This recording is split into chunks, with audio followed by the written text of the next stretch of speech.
பிரவீன், கடந்த பல மாதங்களாக மணிப்பூரில் வன்முறை வெடித்ததால் அங்கு நூற்றுக்கணக்கானோர் உயிரிழக்க நேரிட்டது. அதற்கு முக்கிய காரணமாக திகழ்ந்தது சமவெளி பகுதியில் வசிக்கும் மெய்த்தி இன மக்களுக்கு பழங்குடியின இடஒதுக்கீட்டுக்கான சலுகையை அளிக்கலாம் என்று மணிப்பூர் மாநில உயர்நீதிமன்றம் பரிந்துரை செய்திருந்தது. இந்த பரிந்துரையை எதிர்த்துதான் குக்கி இன மக்கள் போராட்டத்தை நடத்தினர். இந்த போராட்டத்தின் போதுதான் வன்முறை வெடித்தது. பல மாதங்களாக நீடித்த இந்த வன்முறையில் பல கொடூரங்கள் அரங்கேறின. இந்த சூழ்நிலையில் மணிப்பூர் மாநில உயர்நீதிமன்றம் இப்போது மெய்த்தி இன மக்களுக்கு பழங்குடியின அந்தஸ்து அளிப்பது குறித்து பரிசீலிக்கலாம் என்று பிறப்பித்த உத்தரவை வாபஸ் பெறுவதாக இப்போது அறிவித்திருக்கிறது.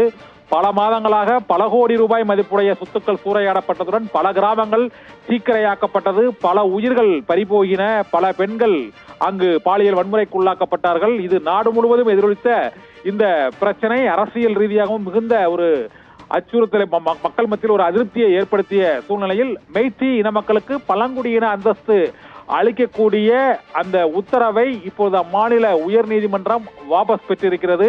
இதனால் மெய்த்தி இன மக்களுக்கான பழங்குடியின அந்தஸ்து சலுகைகள் அளிப்பது தொடர்பாக இனிமேல் முதலில் இருந்து அந்த மக்கள் போராட வேண்டும் அல்லது அதற்கான சிவில் நிர்வாக நடைமுறைகள் தொடர வேண்டும். இப்போதைக்கு உயர்நீதிமன்றம் அளித்த பரிந்துரை வாபஸ் பெறப்படுகிறது. இதனால் மெய்த்தி மற்றும் குக்கி இன மக்கள் இடையே அந்த மீண்டும் அமைதி ஏற்படுவதற்கான சூழல் ஏற்பட்டிருக்கிறது.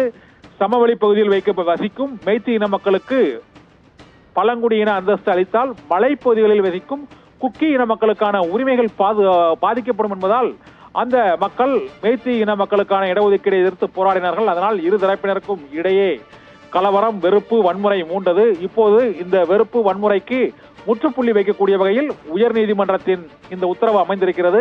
கலவரத்திற்கு காரணமானதும் மணிப்பூர் மாநில உயர்நீதிமன்றத்தின் உத்தரவுதான். இப்போது கலவரத்திற்கு முற்றுப்புள்ளி வைப்பதற்கும் இந்த உத்தரவு காரணமாக இருக்குமா என்பது வரப்போகும் நாட்களில் தெரிய வரும். பிரவீன்.